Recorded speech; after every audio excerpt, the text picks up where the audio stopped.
बारामती विधानसभा पोटनिवडणूक जवळपास बिनविरोध होणार नाही हे निश्चित झालाय. आपल्यासोबत या ठिकाणी अपक्ष उमेदवार आहेत करुणा मुंडे. ताई, काय सांगाल एखादं तुम्ही ह्या निवडणुकीच्या रिंगणामध्ये उतरला, नेमकं प्रामुख्याने कोणते मुद्दे घेऊन उतरले काय सांगाल? जसे की मी अगोदर सांगितलं होता की जरी लोकशाही वाचवायची असेल तर आपल्याला लढावं लागणार आहे आणि ज्यांची बारामती आहे, अजितदादाची बारामती आहे आणि अजितदादाची बारामतीमध्ये आणि ज्यांची पोटनिवडणूक आहे त्यांची पोटनिवडणूक मध्ये जरी त्यांना आपण न्याय देऊ शकल नाही, आजपर्यंत FIR झालेली नाहीये. आणि आज माझी हेच मागणी होती की जरी FIR माझ्या हातामध्ये दिली तर माघार घेऊ मी शकते.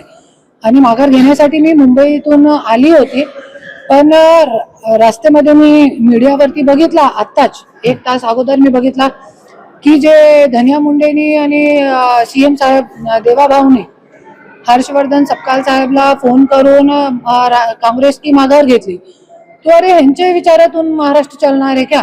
न्याय देणार नाही काय लोक? अरे तुम्ही लढू देत नाही, पक्षाला तुम्ही लढू देत नाही, मतलब कुठे ना कुठे सगळे पक्ष मॅनेज आहे. त्याच्यासाठी आज महाराष्ट्रामध्ये इतके मोठे मोठे पक्ष असताना एक महिलाला पक्ष काढण्याची वेळ आली ना. तो याच्यासाठी मी आज लढण्याचा मी निश्चय केला.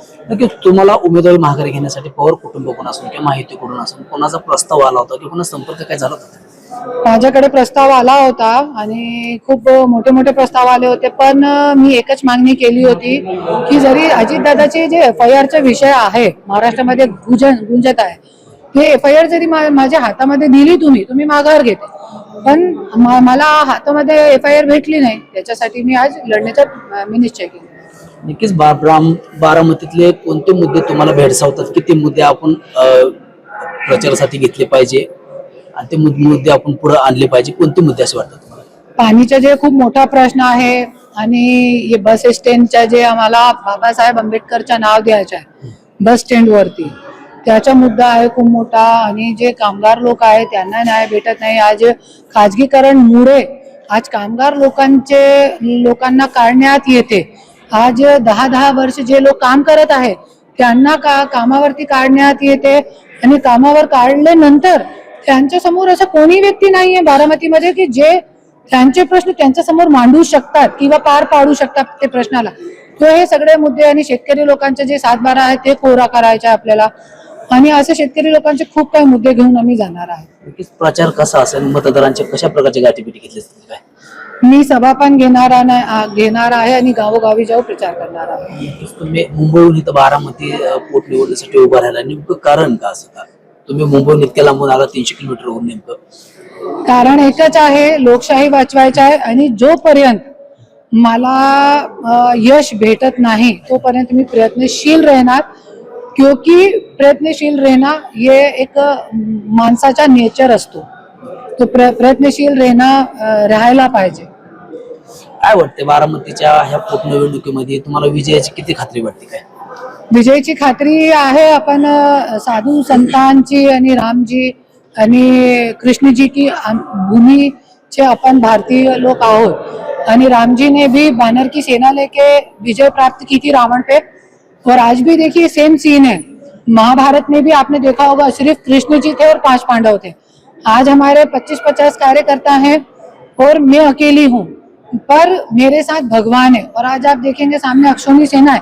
यहाँ तक कि जैसे महाभारत में दिखाया था कि कर्ण भी अधर्म के पाले में था, ऐसे आज माझा स्वतःचा नवरा जे आहे ते अपोजिशन पार्टीमध्ये आहे, ज्यांच्या सोबत मी लढत आहे, तरी पण मी लढण्याचा प्रयत्न करते आणि जिंकण्याचा प्रयत्न पण 100% करतो. नक्कीच त्यांच्याकडून असेल किंवा पवार कुटुंबाकडून असेल किंवा माहितीकडून तुम्हाला जर पाठिंबा मागण्याचा जर हे आलं, वेळ आली, तर तुम्ही पाठिंबा देताल का?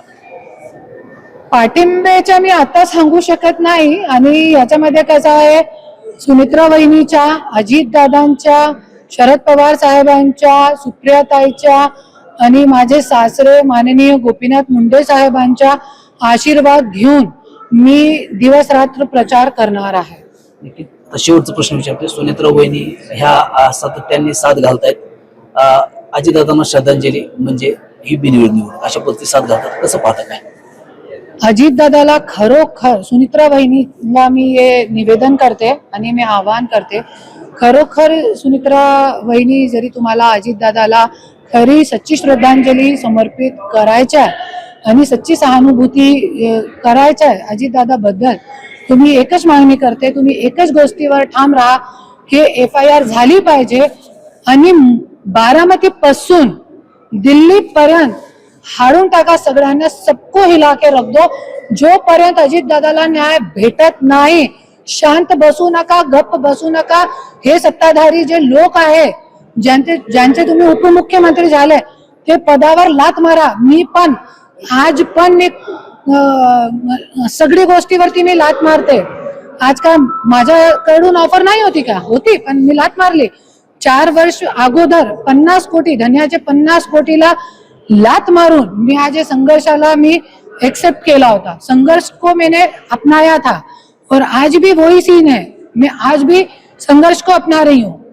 तुम्ही वैसे ही सुनित्रा वहिनीला पण मी आवाहन करेन की खरंच तुम्हाला सहानुभूती आहे अजितदादा सोबत आणि खरंच तुम्हाला एक अजितदादाला सच्ची श्रद्धांजली द्यायची आहे, तर तुम्ही एकच मागणी करा. अरे सत्ताधारी लोकांना तुम्ही लात मारा ना, सोडा तुम्ही हे पक्ष हे क्या ट्रिपल इंजनची सरकार. जरी ट्रिपल इंजनची सरकार, हा ट्रिपल इंजन क्या, मला तो एक इंजन पण वाटत नाही.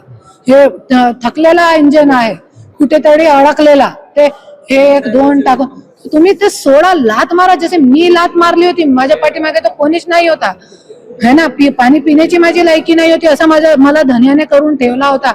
तरी पण मी एक लढने वाली हो, तुम्ही लढायला स्वीकारा. तुम्ही पण लढा, तुम्ही पण रणरागिणी, महाराष्ट्राची पहिली उपमुख्यमंत्री.